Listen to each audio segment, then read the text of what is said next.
Praise the Lord. இந்த நேரத்தில் வேதத்திலிருந்து ஒரு வசனத்தை தியானித்து நாம் ஜெபிக்க போகிறோம்.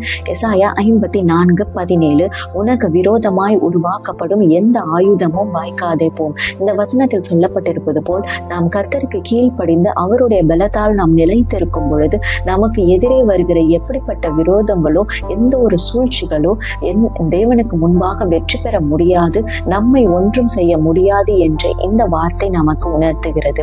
வேதத்திலே பார்க்கிறோம், தாவீது என்கிற சிறுவன் ஆடு மேய்ப்பவனாக வீணை வாசிக்கிறவனாக இருக்கிறான்.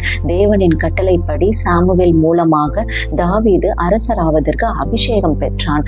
அதே போல கோலியாத் என்கிற ராட்சத வீரனான கோலியாத்திடம் சண்டையிடும் பொழுது கோலியாத்தை பார்த்து, நீ பட்டயத்தோடும் ஈட்டியோடும் வருகிறாய், நான் கர்த்தருடைய சேனைகளின் கர்த்தருடைய நாமத்திலே வருகிறேன் என்று கூறி கோலியாத்தை வெறும் 5 கற்கள் கவனை வைத்து வெற்றி பெற்றான். இந்த நேரத்தில் தாவீதின் வாழ்க்கையை பார்க்கும் பொழுது தாழ்மை நிலையிலும் விபச்சாரத்திலிருந்து அவன் மனம் திரும்பிய அந்த நிலை, அதே போல அசைக்க முடியாத அந்த நம்பிக்கையில் தேவன் அவனை உயர்த்தினான் என்று நாம் பார்க்கிறோம்.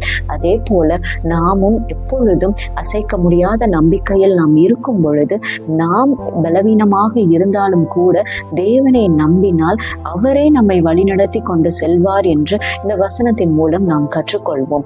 எனவே நாம் ஜெபிப்போம். ஹல்லேலூயா. நன்றி தகப்பனே. அப்பா, இந்த நேரத்திலே உம்மை நோக்கி கூப்பிடுகிறோம். அப்பா, நீர் எங்களோடு இந்த நேரத்திலே இருந்து கொண்டிருக்கிறீர். உமக்கு ஸ்தோத்திரம் ஆண்டவரே. அப்பா, இந்த நேரத்திலே இந்த வசனத்திலே நாங்கள் கண்டது போல ராஜனை எப்படிப்பட்ட விரோதங்கள் வந்தாலும் எந்த ஒரு ஆயுதங்கள் வந்தாலும் எதிர்த்து நின்று போராடுவதற்கான அப்பா அந்த பலனை நீர் எங்களுக்கு தரும்படிக்காய் ஜெபிக்கிறேன் பிதாவே.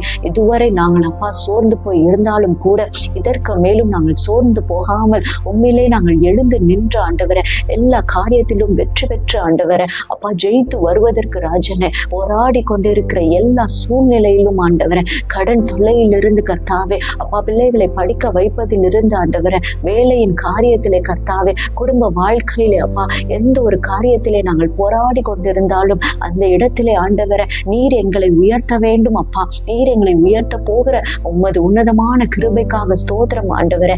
அப்பா, நாங்கள் அப்படியாக விசுவாசிக்கிறோம் ராஜனே. தாவீதை போல ஆண்டவரே நாங்கள் மனம் திரும்பியவர்களாய் தாழ்மை நிலை உள்ளவர்களாய் ஆண்டவரே எல்லா நிலையிலும் ஆண்டவரே நாங்கள் எங்களை அர்ப்பணித்து வாழ கர்த்தாவே கிருபை தாரும் ராஜனே.